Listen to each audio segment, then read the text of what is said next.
ኦሪት ዘፍጥረት ምዕራፍ 12 እግዚአብሔርም አብርሃምን አለው፣ ከአገርህ ከዘመዶችህም ከአባትህም ቤት ተለይተህ እኔ ወደማሳይህ ምድር ውጣ።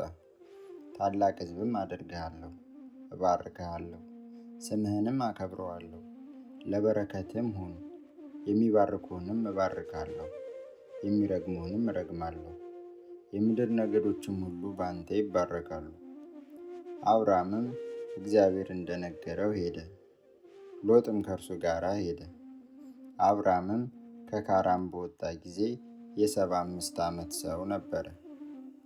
አብርሃምም ሚስቱን ሶራንና የወንድሙን ልጅ ሎጥን ያገኙትን ከብት ሁሉና በካራን ያገኟቸውን ሰዎች ይዞ ወደ ከነዓን ምድር ለመሄድ ወጣ። ወደ ከነዓንም ምድር ገቡ። አብርሃምም እስከ ሴኬም ስፍራ እስከ ሞሬ የአድባር ዛፍ ድረስ በምድር አለፈ። የከነዓን ሰዎችም በዚያን ጊዜ በምድሩ ነበሩ። እግዚአብሔርም ለአብርሃም ተገለጠለትና ይህችን ምድር ለዘርህ እሰጣለሁ አለው። እርሱም ለተገለጠለት ለእግዚአብሔር በዚያ ስፍራ መሠዊያን ሠራ። ከዚያም በቤቴል ምሥራቅ ወዳለው ተራራ ወጣ። በዚያም ቤቴልን ወደ ምዕራብ፣ ጋይን ወደ ምሥራቅ አድርጎ ድንኳኑን ተከለ። በዚያም ለእግዚአብሔር መሠዊያን ሠራ፣ የእግዚአብሔርንም ስም ጠራ።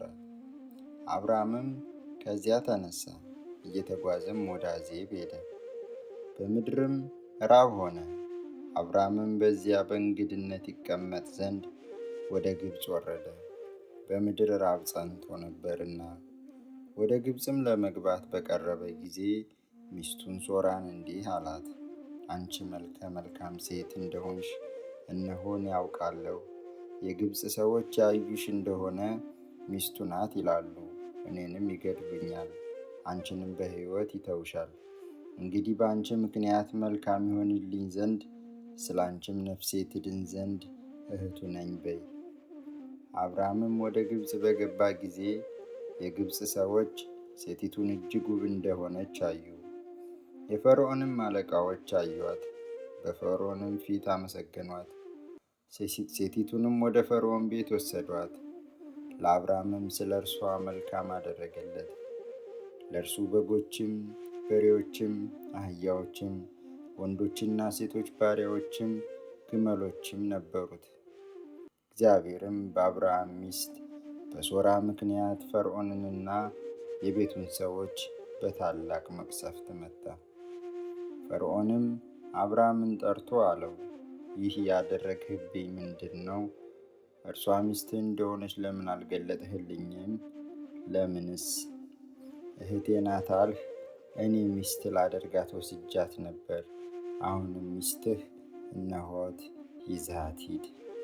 ፈርዖንም ሰዎቹን ስለ እርሱ አዘዘ።